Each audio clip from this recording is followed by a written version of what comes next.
Hello my lovely student, very good evening to all of you. Welcome back to my channel Phantom study classes student. I hope आप लोग अच्छे होंगे, मस्त होंगे, बिंदास होंगे, आप लोग की बेहतर पढ़ाई लिखाई चल रही होगी।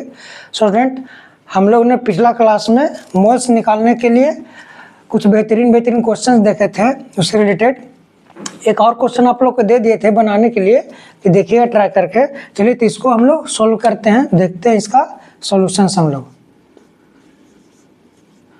आपका दिया गया था इन 48 ग्राम ऑफ सल्फेट आयन, जैसे ही उसके ऊपर चार्ज हो जाता है उसको हम लोग आयंस पढ़ते हैं कि आपका सल्फेट आयंस है। Calculate total number of ions, electrons and total number of protons. So first of all we have to calculate the molecular mass of sulphate ion. Right, molecular mass of SO4-2। तो molecular mass निकालने के लिए हमको charge की कोई ज़रूरत नहीं पड़ता है, सिंपली इसका प्रत्येक एलिमेंट का एटॉमिक मास का जरूरत पड़ता है। तो सल्फर का एटॉमिक मास आपका 32 होता है, प्लस ऑक्सीजन का 16 × 4 ऑक्सीजन है, यहाँ से आपका होगा 32 प्लस 64 = 696। ठीक है, अब ये आपका मास दिया गया है, मास आपका ग्राम में दिया गया है, यहाँ से हम लोग डायरेक्ट मोल्स निकाल सकते हैं। तो लिखेंगे कि number of moles of SO4-2, number of moles of यहाँ पे of sulphate ion equals to given mass. Formula आपका होता है गिवन मास इन ग्राम, जो आपका ग्राम में दिया गया मास अपॉन मोलिकुलर मास होता है, मोलिकुलर मास। यहाँ से एक चीज़ आपको और बताते हैं कि जो आपका नंबर ऑफ मोल्स होता है इसको हम लोग स्मॉल n से सूचित करते हैं। इसका सिंबल होता है स्मॉल n, जो नंबर ऑफ मोल्स होता है। गिवन मास को हम लोग स्मॉल m से रिप्रेजेंट करते हैं, और जो आपको मोलिकुलर मास है इसको कैपिटल M से भी रिप्रेजेंट करते हैं। ठीक है, इस प्रकार से इसको रिप्रेजेंट करते हैं। आप ये भी याद रख सकते हैं small n equals to small m upon capital M। चलिए तो हम लोग नंबर ऑफ मोल्स निकाल देते हैं सल्फेट आयन का। सो ये आपका small n equals to 48/96। It will cancel out by 2 times, that is 1/2, nothing but 0.5 moles. So moles of sulphate ions becomes 0.5 mole, इतना।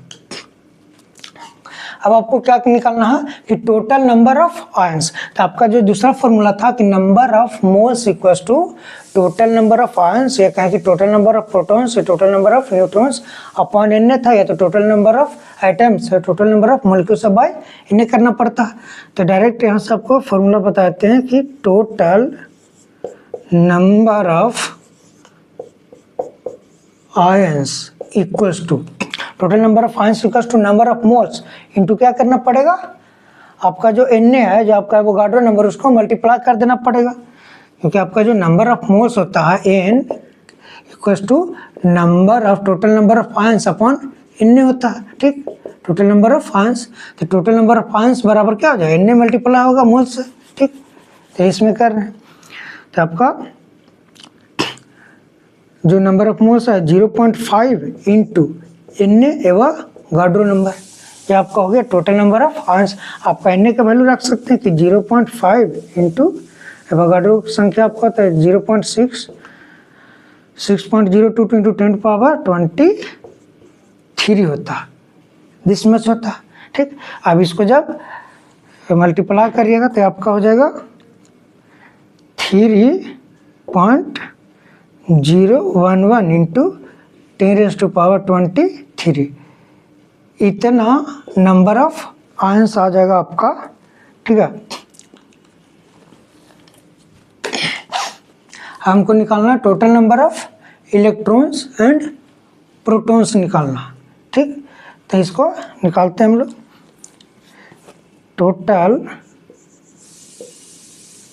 नंबर ऑफ, देखिए आपका डायरेक्ट फॉर्मूला आप बताते हैं तो आप वही करिएगा, फिर लगाइएगा फॉर्मूला कि number of moles equals to total number of protons upon N करिए, तो डायरेक्टली यहाँ पे लिख दीजिए टोटल नंबर ऑफ प्रोटॉन्स निकालने के लिए बात रहे, या तो आपका न्यूट्रॉन्स एन या तो आपका इलेक्ट्रॉन्स, बराबर आपका होता है नंबर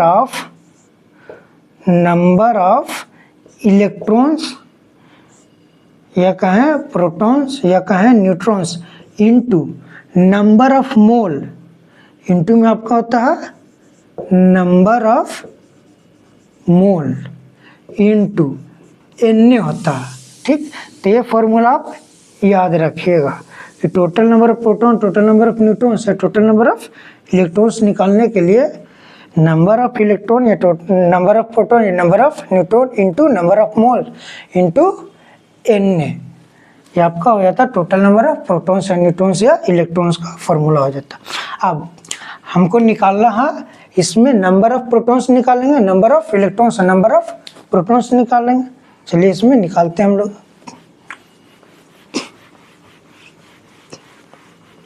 इतना आप लोगों को समझ में आया होगा।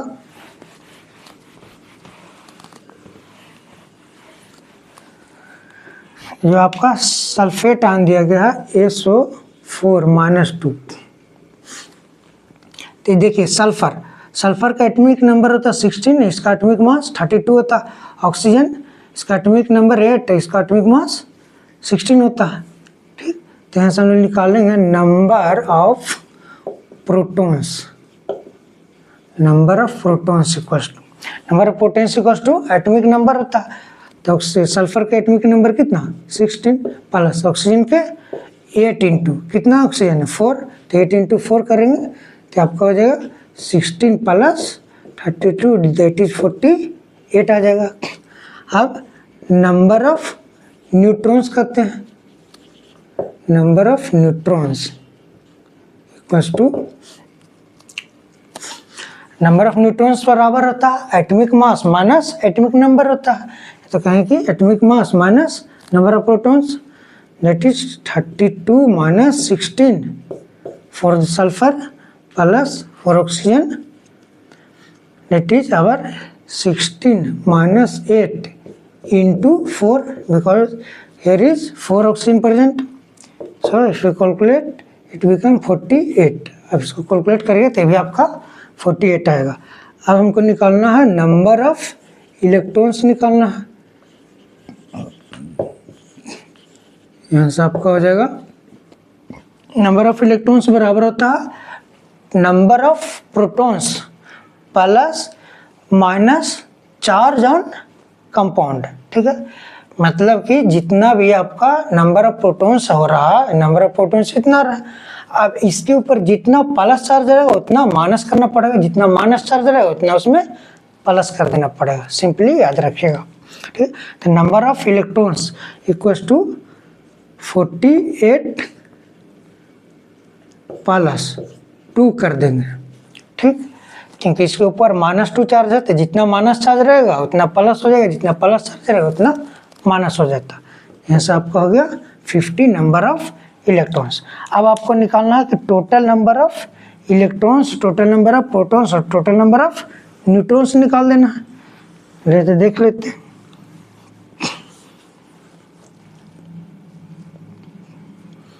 और लीजिए number of electrons, number of protons, number of neutrons भी यहाँ पे लीजिए कैलकुलेट करने के लिए।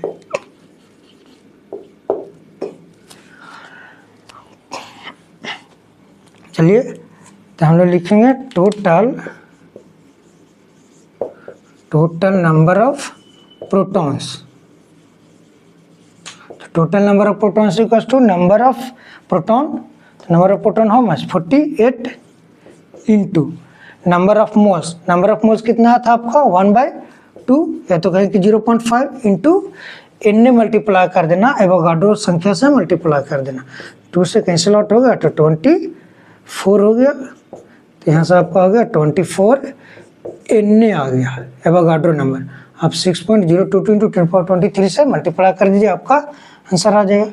और दूसरा आपका टोटल नंबर ऑफ न्यूट्रॉन्स निकालना है। टोटल नंबर ऑफ न्यूट्रॉन्स बराबर नंबर ऑफ न्यूट्रॉन्स कितना आपका 48 आया था, तो 48 इंटू यही number of mole that is 1/2 into Na कर देना। 24 टाइम्स कैंसिल आउट होगा, ये आपका हो जाएगा 24 Na। बस Na कर देना, आपको आंसर आ जाएगा। अगला आपका टोटल नंबर ऑफ इलेक्ट्रॉन्स निकालना।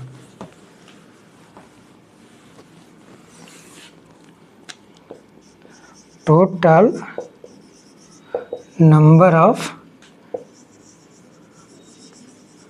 इलेक्ट्रॉन्स बराबर आपका नंबर ऑफ इलेक्ट्रॉन्स कितना था 50 था, इंटू 1/2 इंटू Na कर देना, कैंसिल आउट होगा 25 आएगा, हो गया आपका 25 Na हो गया। ये आपका आंसर हो जाएगा। ठीक है, तो यहाँ पर तक आप लोग को कोई दिक्कत नहीं होगी, आप लोग इसका स्क्रीनशॉट ले सकते हैं। हम लोग चलते हैं आगे। अब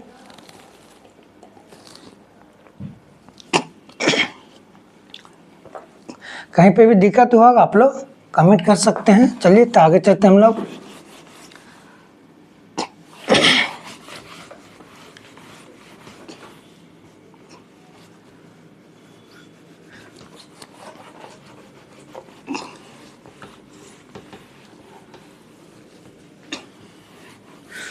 जो बच्चे नए हैं चैनल पर, अगर उनको दिक्कत हो रहा है तो आप लोग पिछले लेक्चर में जा सकते हैं। मेरे चैनल पर जाइए, प्लेलिस्ट में जाइए, वहाँ पर आपका होगा chapter class 11 chapter 1 basics chemistry करके 1 से 8 लेक्चर होगा। आज आपका 9th लेक्चर है। चलिए हम लोग देखते हैं 7 फंडामेंटल फिजिकल क्वांटिटीज, जो आपका हमेशा यूज होगा, केमिस्ट्री में भी यूज होता है, आपका फिजिक्स में भी यूज होता है। चलिए देखते हैं उसको। आपका 7 fundamental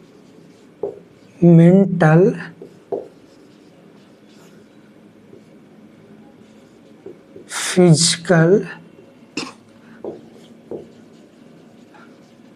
quantities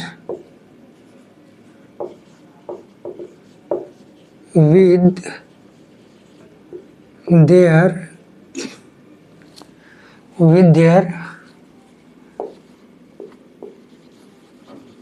symbols and SI units. उसका सिंबल्स भी हम लोग देखेंगे और उसका SI यूनिट भी हम लोग देखेंगे। ठीक है, तो आपका इस प्रकार से बनाते हैं। यहाँ पर आपका सपोज लेते हैं फिजिकल क्वांटिटी, आपका फिजिकल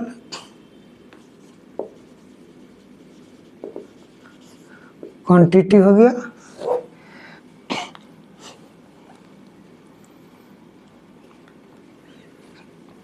इसको बड़ा कर देते हैं, आपका फिजिकल क्वांटिटी हो गया।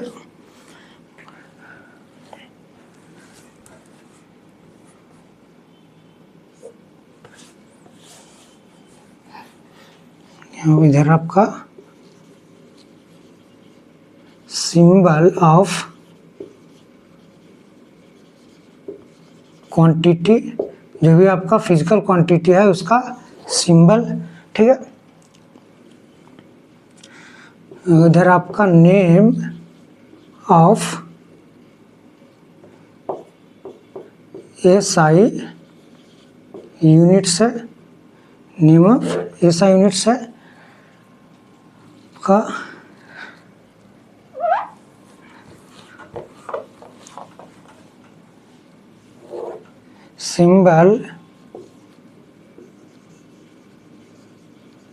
Symbol of SI units.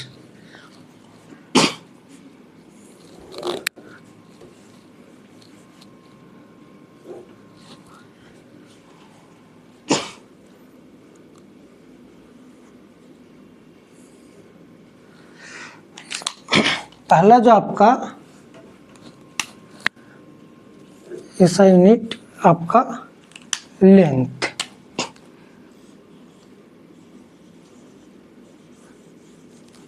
आपका लेंथ है, इसका जो सिंबल होता है स्मॉल एल से इसको रिप्रेजेंट करते हैं, और इसका एसआई यूनिट्स होता है मीटर होता है, ठीक है। एसआई यूनिट इसका मीटर।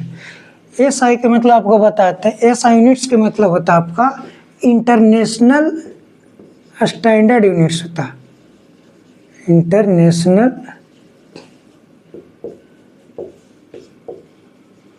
स्टैंडर्ड यूनिट्स होता है। आपका इंटरनेशनल लेवल पर इस यूनिट को लोग जानते हैं, इसलिए इसको एसआई यूनिट हम लोग कहते हैं। आपका एल हो गया, ये आपका इसका एसआई यूनिट्स मीटर। इसका जो सिंबल होता है स्मॉल एम होता है। अगला आपका मास है, इसका सिंबल स्मॉल एम होता है मास का। इसका एसआई यूनिट जो होता है आपका किलोग्राम होता है, किलोग्राम। इसको किलोग्राम को हम लोग केजी से सिम्बलाइज करते हैं, इसको रिप्रेजेंट करते हैं। अगला आपका टाइम है, फिजिकल क्वांटिटी। टाइम को हम लोग स्मॉल टी से रिप्रेजेंट करते हैं। इसका जो ऐसा यूनिट होता है वो आपका सेकेंड होता है, और इसको हम लोग रिप्रेजेंट करते हैं स्मॉल एस से रिप्रेजेंट करते हैं, ठीक है। अगला आपका इलेक्ट्रिक करंट, इलेक्ट्रिक करंट, इसको हम लोग कैपिटल आई से रिप्रेजेंट करते हैं। इसका ऐसा यूनिट एम्पियर होता है, इसको हम लोग कैपिटल ए से सिंबलाइज करते हैं, इसका एसआई यूनिट का, ठीक है। अगला आपका थर्मोडायनेमिक टेम्परेचर, सिंपली हम लोग टेम्परेचर भी कहते हैं, थर्मोडायनेमिक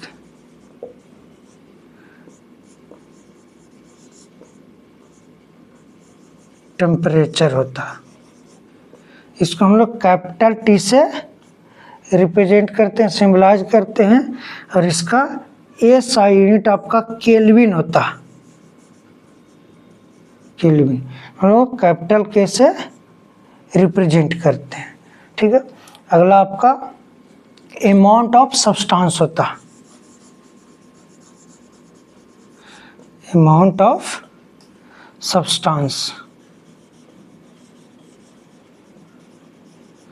अमाउंट ऑफ सब्सटेंस।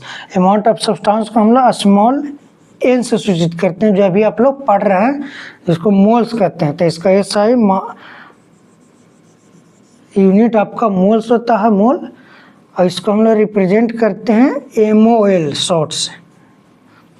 अगला आपका जो लास्ट है वो आपका ल्यूमिनस इंटेंसिटी है,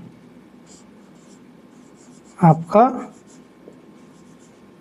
लुमिनस इंटेंसिटी।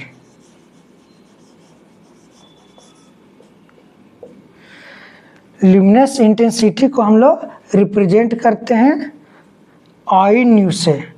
आई यहाँ पे न्यू रहता है, और आपका न्यू होता है आई न्यू, और इसका एसआई यूनिट्स कैंडेला होता है।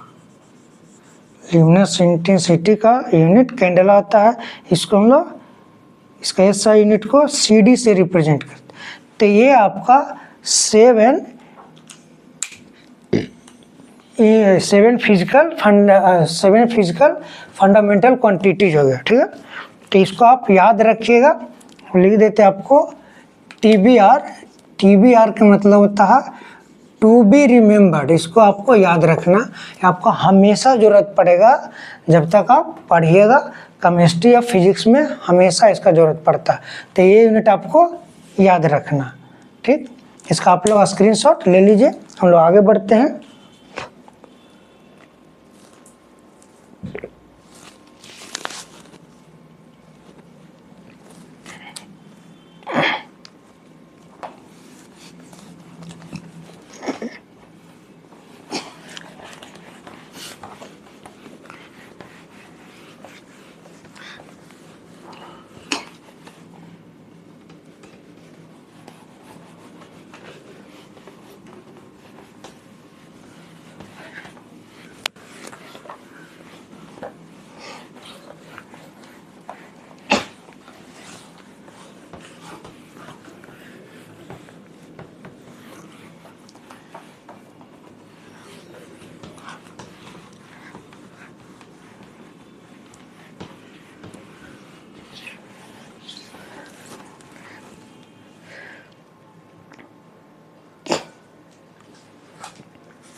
चलिए अगला जो आपका टॉपिक्स है ये आपका आइडियल गैस इक्वेशन, आपका आइडियल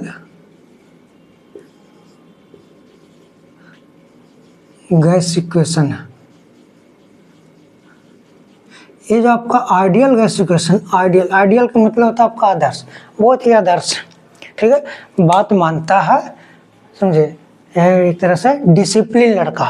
देखे होंगे कुछ जो लड़के होते हैं अपने माता पिता के आदर्श पर चलते हैं, जो भी बोलते हैं एकदम डिसिप्लिन होकर अनुशासन के अनुसार काम करते हैं, अनुशासित होकर के।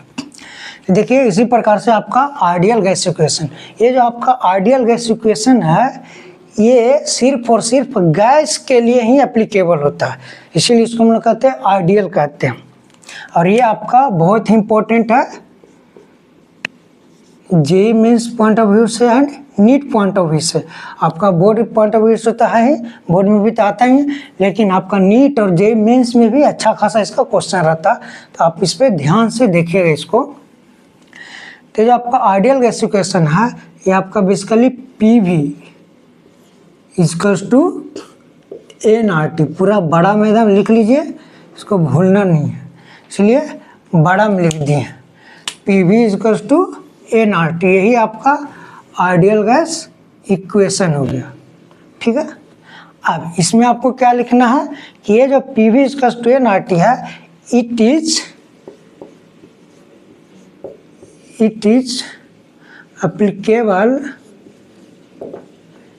applicable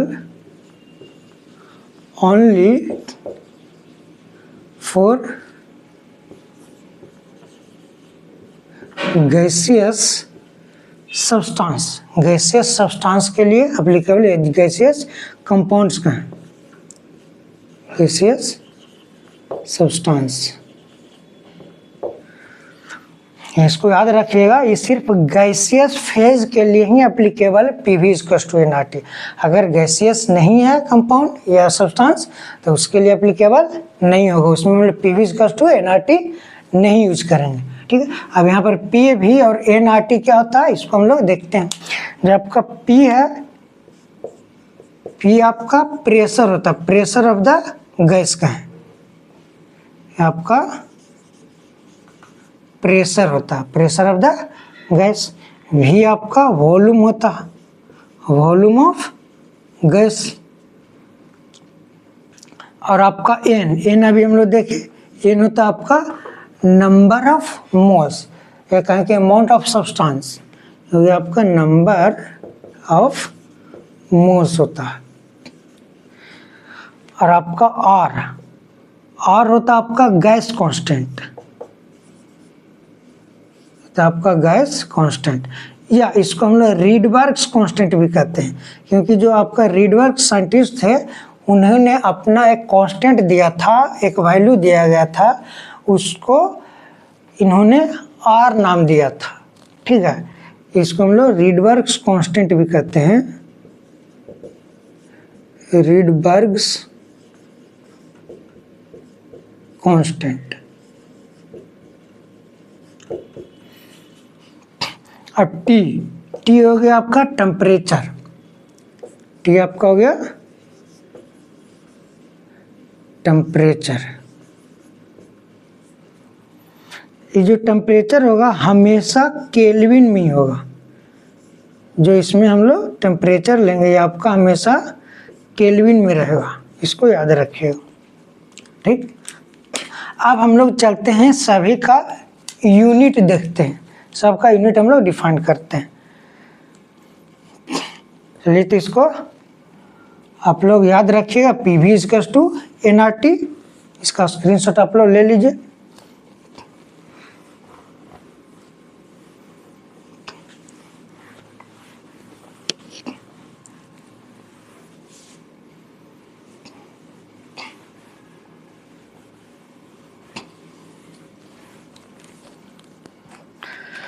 अब यूनिट पे चलते हैं हम लोग।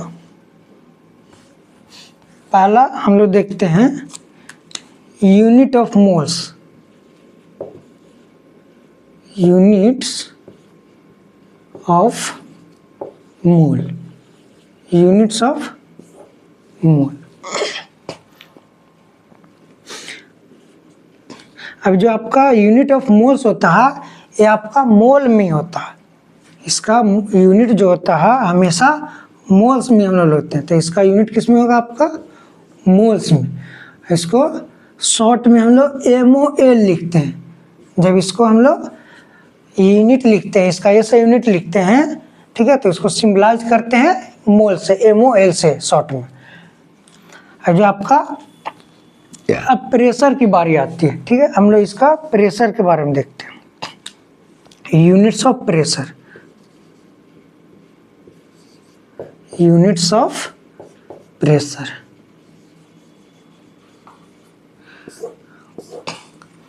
यूनिट्स ऑफ प्रेशर के बारे में। तो देखिए प्रेशर के जैसी बात आया, एक हमको थोड़ा शॉर्ट काल्पनिक स्टोरी याद आ गया, उसको आप लोग को सुनाते हैं। शॉर्ट इंटरेस्टिंग स्टोरी है, आपका काल्पनिक ही है।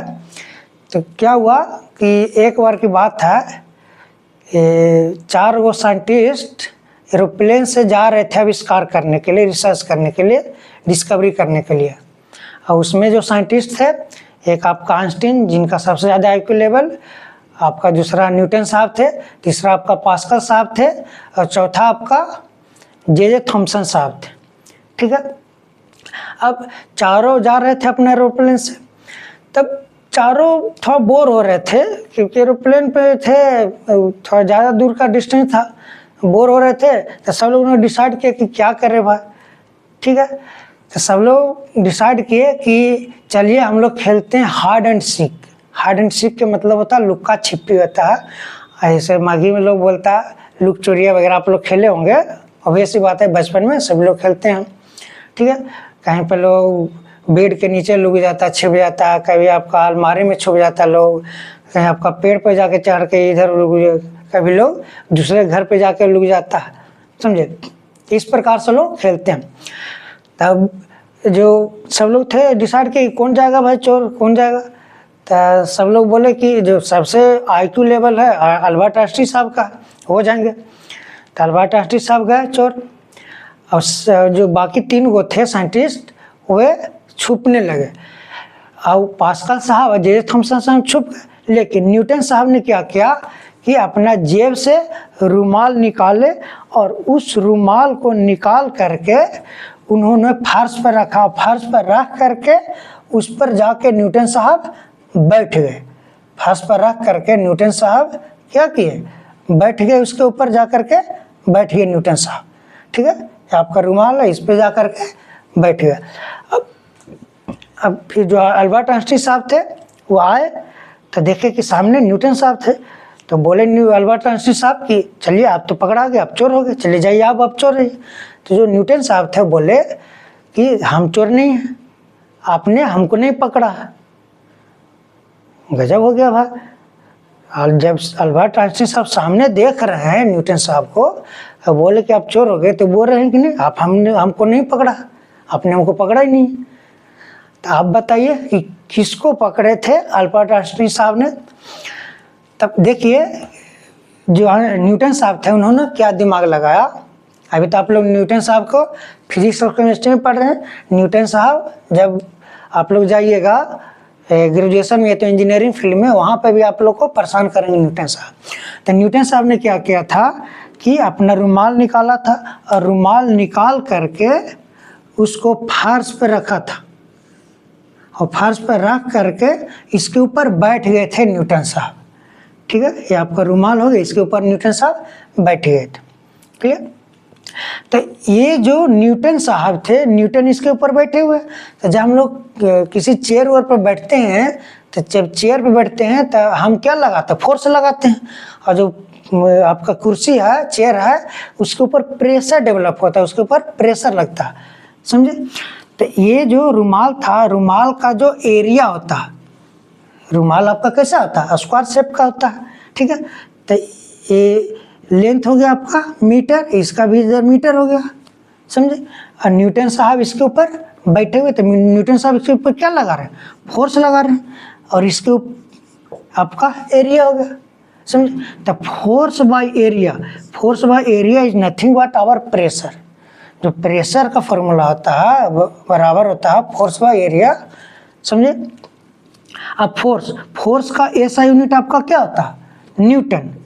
फोर्स का ऐसा यूनिट न्यूटन, और एरिया का ऐसा unit metre into metre, metre square हो गया।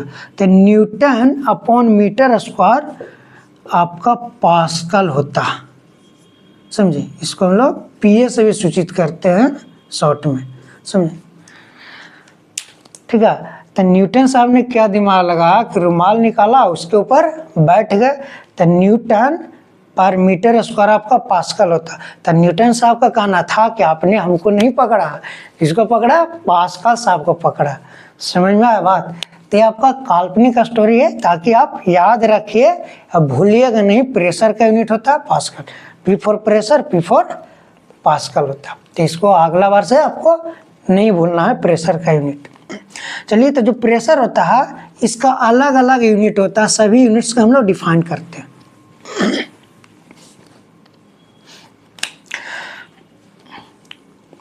तो जो आपका प्रेशर होता है इसका यूनिट एटमॉस्फेयर भी होता है, 80 MOS/PHE ये आपका एटमॉस्फेयर हो गया। तो 1 एटमॉस्फेयर बराबर आपका तो 1.01325 इंटू 10⁵ पास्कल होता, ठीक है। या इसको हम लोग पीए से भी सूचित करते हैं, और पास्कल को अभी हम लोग देखें न्यूटन बाई मीटर स्क्वायर भी हम लोग कहते हैं पास्कल को, ठीक है। अब एटमॉस्फेयर का हम लोग ATM से भी रिप्रेजेंट करते हैं शॉर्ट में। तो 1 ATM बराबर आपका होता है 76 सेंटीमीटर ऑफ Hg। इसको हम लोग Hg में भी मापते हैं, 76 सेंटीमीटर ऑफ Hg। Hg आपका मरकरी होता है। अब Hg में क्यों मापते हैं, क्योंकि जो आपका मरकरी है ये आपका हैवीएस्ट लिक्विड होता है, ये आपका हैवीएस्ट लिक्विड होता है, इसीलिए इससे हम लोग प्रेशर मेजर करते हैं मरकरी के द्वारा। या इसको हम लोग इस प्रकार से भी लिख सकते हैं कि 1 atmosphere equals to 760 mm। Centimetre को हम लोग mm में बदल गए, तो mm में भी आपका इसको कैलकुलेट किया जाता है प्रेशर को, mm ऑफ Hg। या लिखते हैं 1 एटमॉस्फेयर इक्वल्स टू 760। और ये जो आपका mm ऑफ Hg है इसको हम लोग टॉर भी कहते हैं। टॉर भी आपका यूनिट हो गया प्रेशर का, तो 760 टॉर, या टॉर को हम लोग बार भी कहते हैं। तो आपका अलग अलग यूनिट होता है प्रेशर का। यहाँ से हम लोग कह सकते हैं ये जो आपका बार होता है 1 बार इक्वल्स टू 10⁵ पास्कल होता, समझे। 1 बार इक्वल्स टू 10⁵ पास्कल।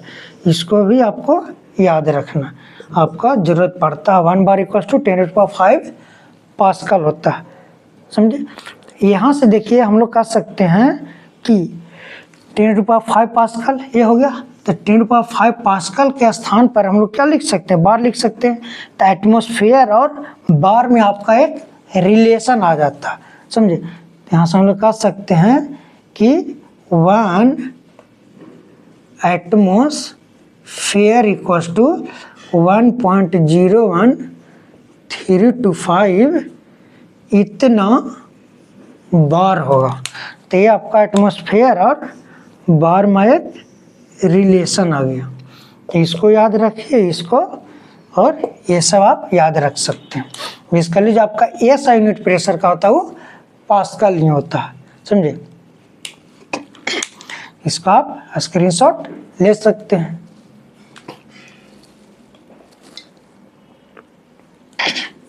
चलिए तब हम लोग वॉल्यूम का यूनिट्स डिफाइन करते हैं। सबका अलग अलग यूनिट्स होता है, आपका क्वेश्चन भी अलग अलग यूनिट्स में दिया हुआ रहता है, तो आपको कन्वर्जन आना चाहिए, इसीलिए इतना यूनिट्स आपको बता रहे हैं।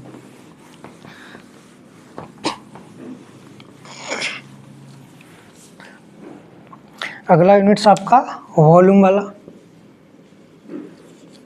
Units of volume. देखिए 1 सेंटीमीटर क्यूब बराबर आपका होता 1 मिलीलीटर होता। 1 सेंटीमीटर क्यूब बराबर आपका 1 मिलीलीटर होता, और आपका 1 मीटर बराबर होता 10 डेसीमीटर। डीएम मतलब डेसीमीटर हो गया, या हम लोग कह सकते हैं डेसीमीटर। 1 मीटर बराबर आपका 100 सेंटीमीटर होता है, या 1 मीटर बराबर हम लोग कह सकते हैं 1000 मिलीमीटर कह सकते हैं। अब आपका वॉल्यूम का यूनिट निकालना है, ठीक है, तो वॉल्यूम का यूनिट आपका होता है क्यूबिक यूनिट होता है, समझे। तो हम लोग क्यूब कर देते हैं, इसमें होल क्यूब कर देते, तो 1 मीटर होल क्यूब कर दीजिए सब में, आपका 10 DM होल क्यूब हो जाएगा, तो आपका 100 CM होल क्यूब होगा। इसको छोड़ देते हैं, अब इसको क्यूब करिए तो हो गया आपका 1 मीटर क्यूब हो गया। अभी 10⁻⁴ कितना होगा 3 हो जाएगा, इतना डेसीमीटर क्यूब हो जाएगा। ये हो जाएगा आपका अब कितना 100 3 टाइम्स, तो 100 × 100 × 100 मतलब 10⁻⁶ आ जाएगा आपका ये, ठीक है। या तो आप कैसे करिए कि 100 × 100 इतना सेंटीमीटर क्यूब हो गया, ठीक है। यहाँ से आपका हो गया 1 मीटर क्यूब बराबर 10⁻³ डेसीमीटर क्यूब। तो 1 मीटर क्यूब बराबर आपका 1000 डेसीमीटर क्यूब हो गया, समझे। अब यहाँ पर देखिए ये इसको हम लोग लिख सकते हैं, इधर 3 इधर 30 करने मतलब कि 1000 आपका 1000 इंटू 1000 हो गया, तो 1000 इंटू इसे लिख सकते हैं 10⁻³ 1000 हो गया।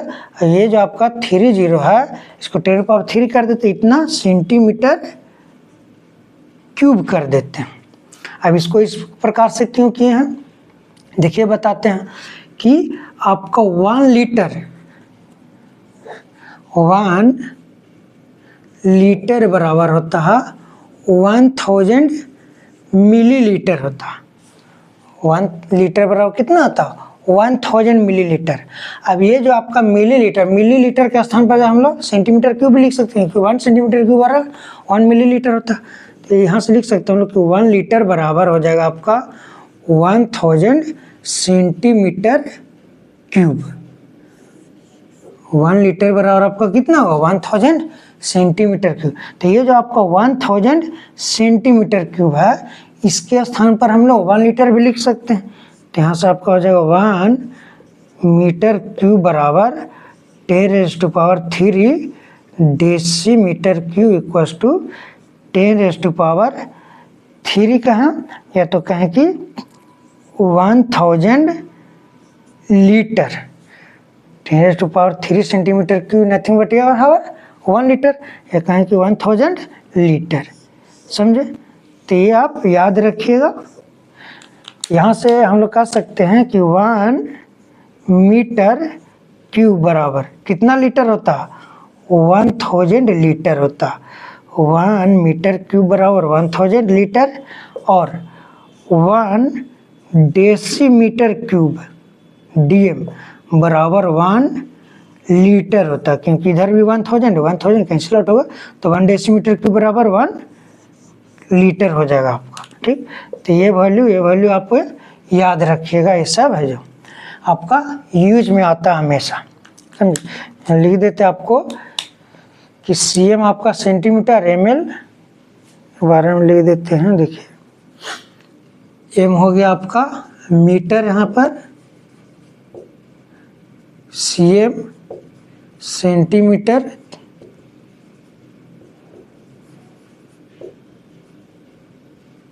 dm आपका डेसीमीटर, आपका डेसीमीटर हो गया।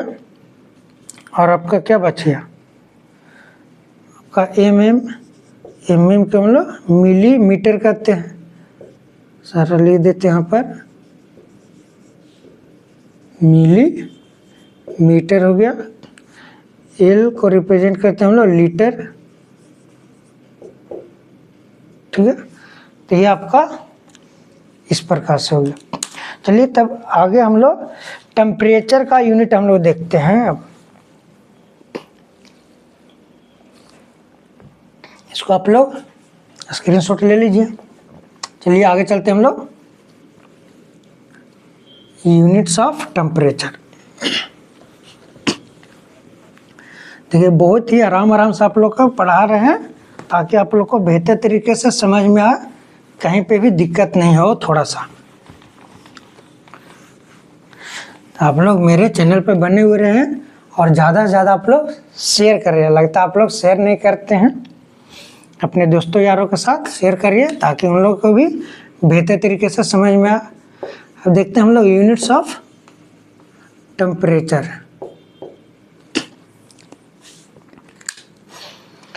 तो जो आपका टेम्परेचर होता है इसको हम लोग T से रिप्रेजेंट करते हैं इन केल्विन। टेम्परेचर हमेशा किस में होगा, आपका केल्विन में होगा। आपका अगर डिग्री सेल्सियस में दिया हुआ रहता है तो उसको हम लोग केल्विन में बदलने के लिए डिग्री सेल्सियस प्लस 273 तब आपका केल्विन में आ जाता। अगर डिग्री सेल्सियस में दिया है तो केल्विन बदलने के लिए उसमें 273 ऐड कर देते, आपका केल्विन में टेम्परेचर आ जाता। समझे। अब हम लोग रिलेशन देखते हैं। एक आपका रिलेशन है, रिलेशन बिटवीन फ़ारेनहाइट, इसको हम लोग स्मॉल f से सूचित करते हैं, फ़ारेनहाइट एंड डिग्री सेल्सियस, इसको हम लोग C से रिप्रेजेंट करते हैं सेल्सियस को। तो आपका रिलेशन है फ़ारेनहाइट और डिग्री सेल्सियस में। इस रिलेशन को हम लोग देखते हैं। ये आपका जो रिलेशन होता है F-32/9 = C/5, ये आपका रिलेशन है। अब इसमें हम लोग क्या करते हैं, इसको आप याद रखिएगा, ये रिलेशन कि फ़ारेनहाइट और सेल्सियस में ये आपका रिलेशन होता है F-32/9 = C/5। अगर हम लोग कि if in place of Fahrenheit that is F and degree Celsius, if in place of Fahrenheit and degree Celsius we take x, अगर हम लोग F और C के स्थान पर x लेते हैं तब आपका क्या वैल्यू आता है। करने का मतलब F और C इक्वल कब होंगे कि कौन से वैल्यू पर फ़ारेनहाइट और डिग्री सेल्सियस आपका इक्वल होगा, इसीलिए इसको हम लोग ले रहे हैं। तो देखिए F के स्थान पर हम लोग x ले लेते हैं, तो x - 32/9 = आपका हो जाएगा x/5। यहाँ से क्रॉस मल्टीप्लाई कर देते, इसको इसके साथ, इसको इसके साथ मल्टीप्लाई कर दी, हो गया आपका 5x - 160 = 9, इधर मल्टीप्लाई हो गया आपका 9x हो गया।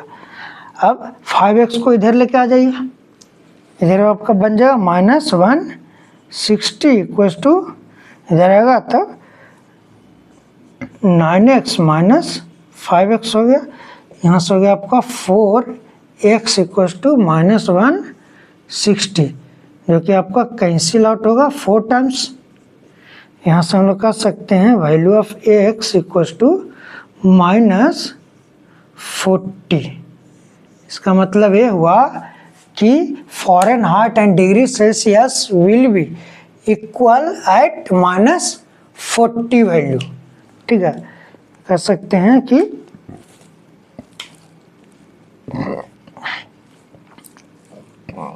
in this case the value of Fahrenheit means F and C will be equal at -40। मतलब जब फ़ारेनहाइट और डिग्री सेल्सियस को हम लोग इक्वल माने x मानेंगे तब दोनों इक्वल कब होगा -40 पर इक्वल होगा। ठीक है, क्लियर हुआ? चलिए तो इसको आप स्क्रीनशॉट ले सकते हैं।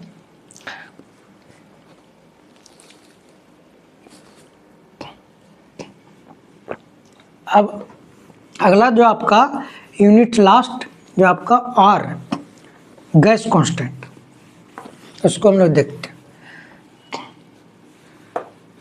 यूनिट्स ऑफ R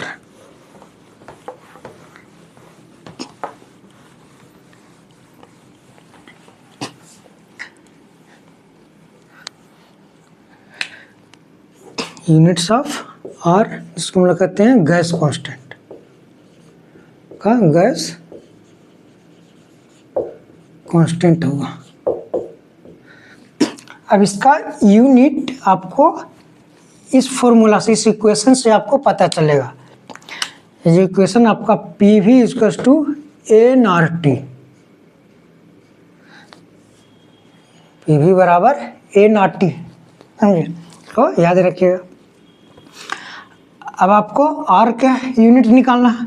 ठीक, तो यहाँ से हम लोग कह सकते हैं कि R बराबर इधर हो गया आपका PV बाई NT। अब प्रेशर का आपका यूनिट पता है, प्रेशर का यूनिट हम लोग लेते हैं ज़्यादातर एटमॉस्फेयर में।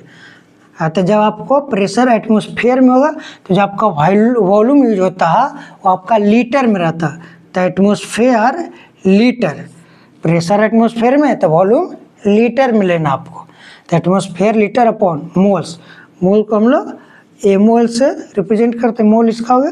और टेम्परेचर आपका ऑलवेज बी इन केल्विन, ये आपका केल्विन में रहेगा, समझे? तो ये आपका यूनिट हो गया गैस कांस्टेंट का, एटमॉस्फेयर लीटर पर मोल केल्विन। और ये जो आपका आर है, आर एक आपका कांस्टेंट है तो इसका कांस्टेंट वैल्यू होगा, समझ? जैसे पाई होता है, पाई एक कांस्टेंट है तो पाई का भी एक वैल्यू होता है 22/7, ये तो 3.14 कहते हैं। उसी प्रकार से आपका आर बराबर होता है 0.821, इतना एटमॉस्फेयर लीटर पर मोल केल्विन होता है, समझे? तो आप याद रखिएगा, जब आपका प्रेशर लीटर में हो, सॉरी प्रेशर एटमॉस्फेयर में हो, वॉल्यूम लीटर में, मोल हो और टेम्परेचर केल्विन में हो, ठीक है, तब इसका जो वैल्यू होता है गैस कांस्टेंट का 0.0821 होता है, 0.0821 एटमॉस्फेयर लीटर पर मोल केल्विन होता है। ये आपका आर का वैल्यू होता है, रिडवर्स कांस्टेंट या गैस कांस्टेंट कहते हैं।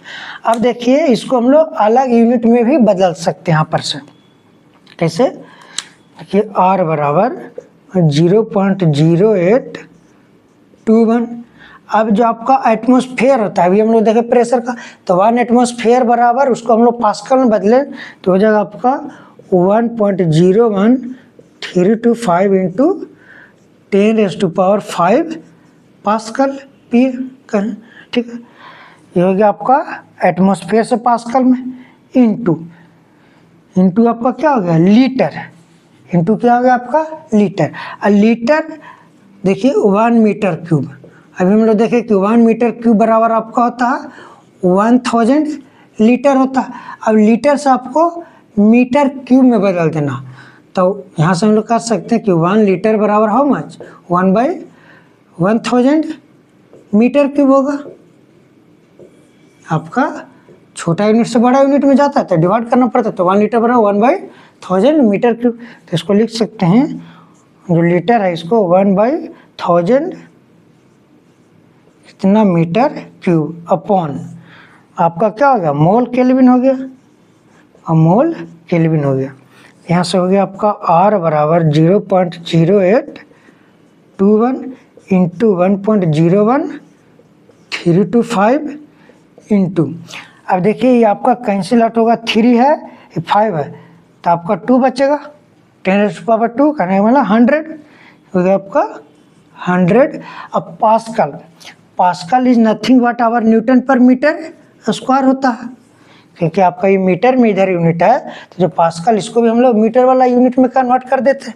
तो पास्कल बराबर आपका होता है न्यूटन पर metre square into metre cube हो गया, डिवाइडेड बाई मोल केल्विन हो गया। यहाँ से मीटर स्क्वायर क्यूब कट जाएगा तो आपका मीटर बच जाएगा ऊपर में, समझे।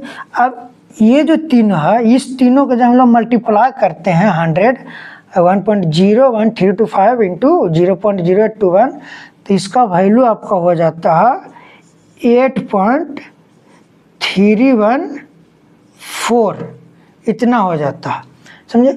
इधर आपका हो गया newton metre upon mole kelvin हो गया, समझे, ये हो गया। अब यहाँ पर से देखिए आपका जो वर्क होता है work into displacement, work into displacement करते हैं तो वर्क का यूनिट आपका आपका फोर्स इंटू डिस्प्लेसमेंट, तो फोर्स इंटू डिस्प्लेसमेंट आपका वर्क होता है, समझे। तो वर्क का ऐसा यूनिट आपका क्या होता है जूल होता है, तो वर्क बराबर आपका होता है फोर्स इंटू डिस्प्लेसमेंट, ठीक। अब फोर्स का यूनिट न्यूटन, डिस्प्लेसमेंट का यूनिट मीटर, तो न्यूटन इंटू मीटर आपका क्या हो जाता जूल होता है, जो आपका वर्क का यूनिट होता है। तो यहाँ पर आपका जो न्यूटन मीटर है क्या बन जाएगा जूल हो जाएगा। तो यहाँ से हम लोग कह सकते हैं कि जो आपका वैल्यू हो जाएगा ये होगा आपका 8.314 जूल पर मोल केल्विन हो जाएगा, आपका जूल पर मोल केल्विन। ये आपका एक अलग यूनिट आ गया, ये आर का एक अलग वैल्यू हो गया, इसको भी आपको याद रखना 8.314 जूल पर मोल केल्विन। दूसरा आपका आर बराबर 0.0821 एटमॉस्फेयर लीटर पर मोल केल्विन, ये दोनों आपको याद रखना वैल्यू।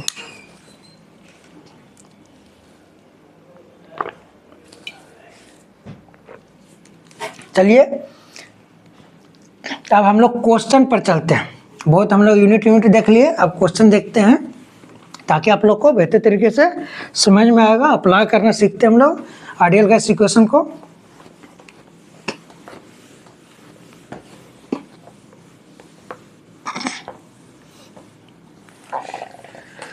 देखते हैं क्वेश्चन कहा, क्वेश्चन फर्स्ट लेते हैं,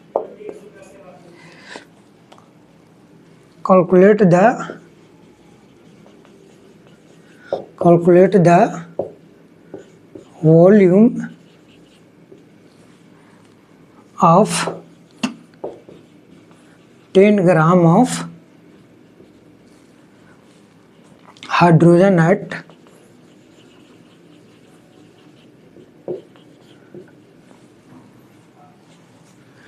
2 atmosphere, 273 केल्विन। ये आपका दिया गया कि calculate the volume of 10 gram of hydrogen gas at 2 atmosphere 273 kelvin. आपका मास दिया गया, तो जब आपका गिवन मास ग्राम में होता है तो सबसे पहले हम लोग नंबर ऑफ मोल्स निकालते हैं। ठीक, तो इसका नंबर ऑफ मोल्स निकालिए। देखते हैं इसका सॉल्यूशन।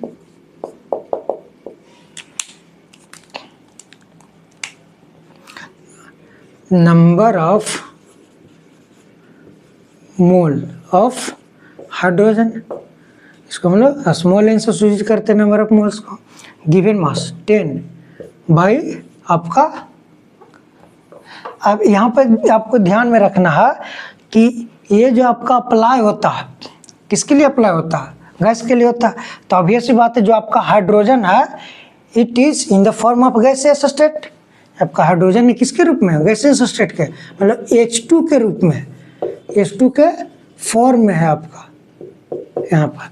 तो यहाँ पर जो आपका हाइड्रोजन होगा वो आपका, तो लीजिए H2 कर दिए 10/2, इसका मोल्स कितना आ गया 5 मोल्स हो गया।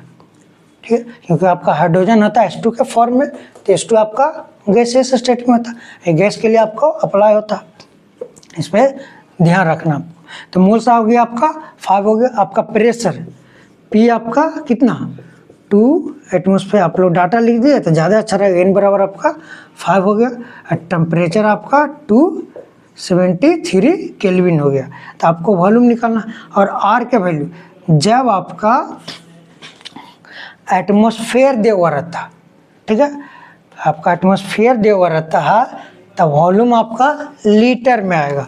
तो R के वैल्यू आपको क्या लेना है 0.0821, इतना एटमॉस्फेयर लीटर पर मोल केल्विन होगा।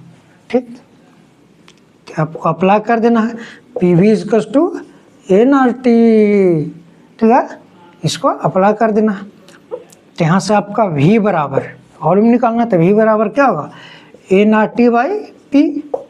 N के value 5 × R 0.0821, temperature is 273 kelvin divided by P। Value of P is how much 2 atmosphere, है ना।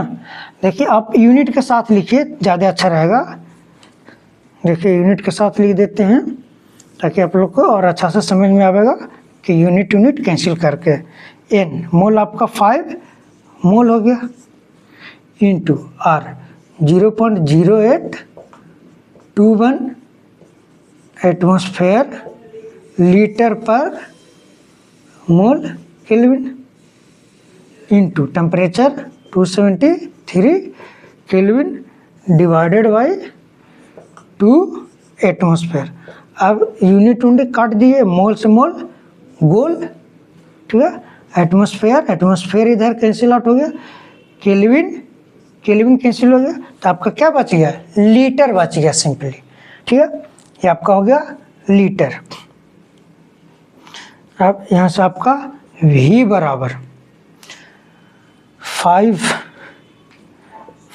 इंटू, एक चीज़ आप ध्यान रखिएगा कि ये जो 0.0821 है इंटू 273, इसको जब हम लोग मल्टीप्लाई करते हैं तब ये आपका 22.4 आता लगभग। ये वैल्यू आप याद रखिएगा कि 0.0821 इंटू 273 करेंगे मल्टीप्लाई तो आपका 22.4 आता है। 5 इंटू 22.4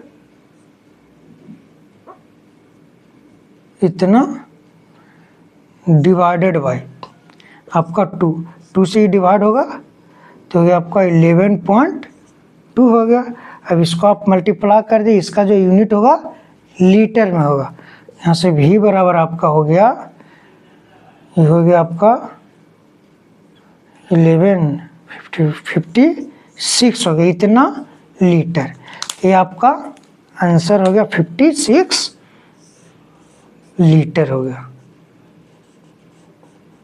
समझे, समझ में आया होगा स्टूडेंट। कहीं पे भी दिक्कत हुई होगी आप लोग